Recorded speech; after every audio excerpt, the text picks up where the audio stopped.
Hey everyone, I'm Ashwin Kulkarni. Welcome you all in the series about Kubernetes with Golang.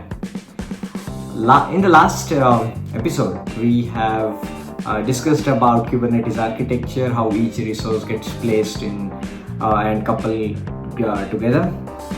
Now, in this episode or in this part, we are going to discuss about the Kubernetes pod and how you can run your image on a particular Kubernetes container, how it can get aligned with the node and etc. So all that stuff. So we are going to discuss about the pod, we are going to implement it, we are going to run it, and in the next part of it, we are going to create our own image in the Golang, a simple image, and push it on the Docker Hub, then we'll run it in the pod. So that is for the next part. Okay, so let's get started. Okay, so how Kubernetes pod gets placed within the ecosystem of the Kubernetes. So last time we have discussed that you have a cluster, and in the cluster you have multiple nodes. So consider this as cluster, and in that you have two nodes. Now in the node, to run a particular image or to run a particular program, you cannot directly run it on the node. You need to have something packaged around it to run it, so that it will create a particular ecosystem around it. Okay, so there comes the containers, and those containers again cannot run onto the node, so there comes the pod. So this is how the hierarchy is there. So inside the pod there are one or more than one containers, and the pod is then placed onto a node and that gets run. Okay, so on a particular node there can be more than one pod also, and based on the resources availability, these pods can fit into it, and these can be replicated, etc. So what is pod? So pod is the smallest unit in the Kubernetes object model. So it is kind of a smallest resource which is used to run your processes, and it represents a single instance of a running process. It can contain, as we discussed earlier, it can contain one or more than one container. Okay, so and this is a single container, but these containers share common network namespace and many other stuff it shares as a common. It is ephemeral, that means pods can be created, pods can be destroyed, and pods can be replicated in n numbers based on the requirement. Okay, and these are often managed by deployments and stateful sets. So what are those? We are going to discuss it later, but the overall pod lifecycle, then replicas of the pod, how many instances that should run, those can be managed by deployments or stateful set. But you can consider pod as a single distinct unit which is able to run the process. Now this is all about the pod, nothing interesting or nothing rocket science here. You can have let's take an example about this particular pod. Okay, so you need to run the Nginx image, and you need to run a MySQL database in a single pod. So you will define one container having image as Nginx and with some version, and then you can run this container as MySQL with some version or the latest. Okay, now these two can run together to form a particular process or a particular program that will run on this particular pod. And once then you will basically connect this pod with the network and all to communicate with the external ecosystem, but that's all for the later. So that's about it, about everything about the pod. We are going to create a pod, then we are going to observe the all the specifications of the pod in the next session. Let's go.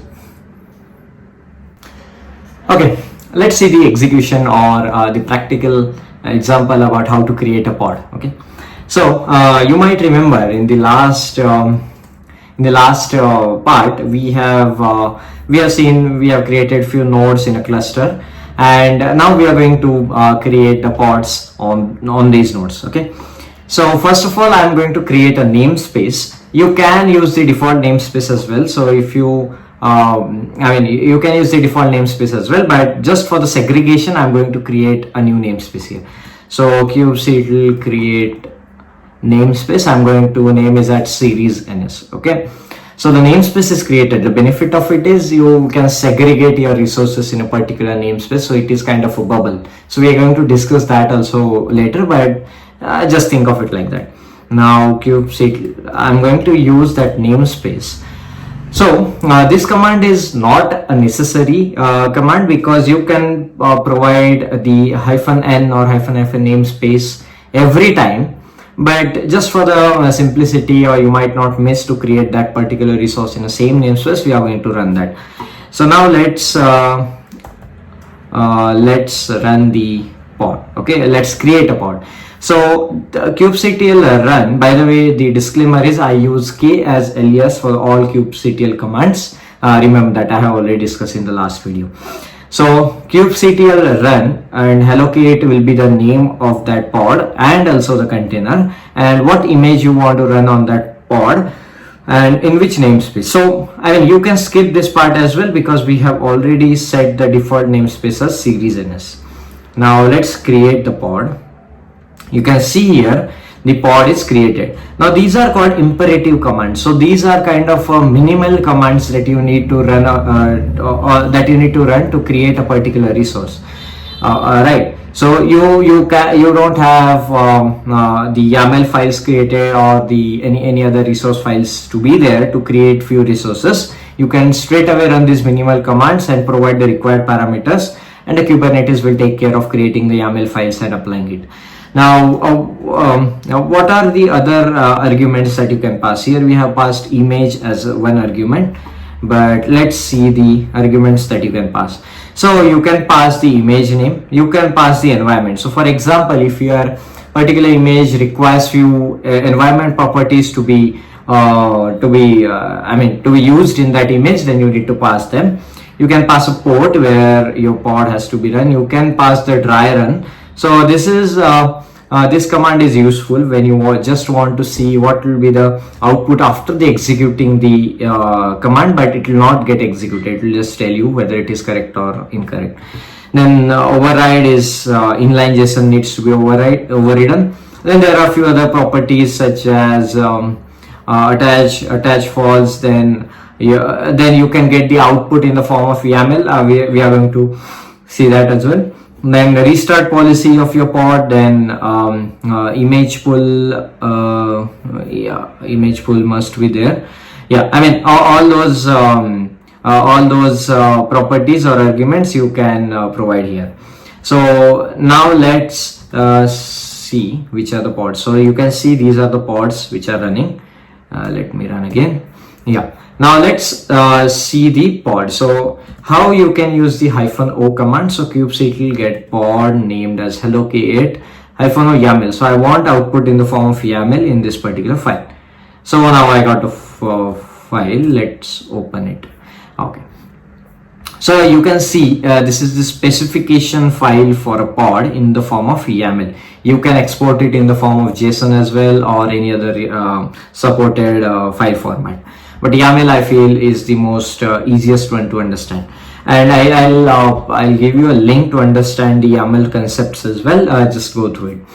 So you can see the kind of a resource is a pod. Then the name of the resource is hello K8. This is the namespace in which we have created, and all these properties got created later. The label is also important property. We are going to discuss that later. Then there are containers. So you can see the container name as container image as nginx, because we have provided that. Now when you run the imperative command, the container name also gets same as the pod name. So of course your container name is hello K8. Then volume mounts and all you can ignore for now. Then restart policy is always. Then you can see the tolerations also you can skip for now. Then there are default volumes which get attached to it. So volume is again kind of a space where you can store your files for the persistent storage, but we are going into that later. And this is the status of your pod at the particular time when we exported that pod properties, and the IPs on which the pod are running. We can change these IPs as well. So this is about the simple YAML file of a pod or a resource. So this will be mostly the properties are same, and you can see we have a single container here. That's why when you see a hyphen after a parameter name, that means this is an array. So in this array you can see we have a single container running. You can have a multiple containers also running here. So that's about it. We have created a simple pod using an imperative command. Now let's move on to the creation of the pod using the YAML file approach. So let's talk about it. Okay, now let's create a pod using a file. Okay, so whatever we have discussed in the last part, or in last subbit, we have created a minimal YAML file with all those specifications, but we are going to do some modifications here. Now if you see, the K8s pod is still constant.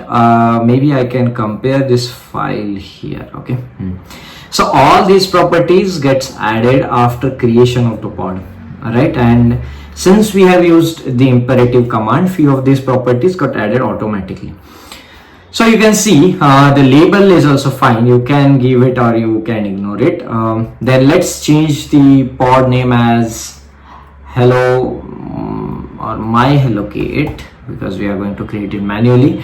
In the same namespace we are going to create it. Now you can we are going to run the same image as Nginx, but we are going to change the container name as give it, let's say, anything. So hello pod. Okay, and DNS policy is fine, restart policy is also always.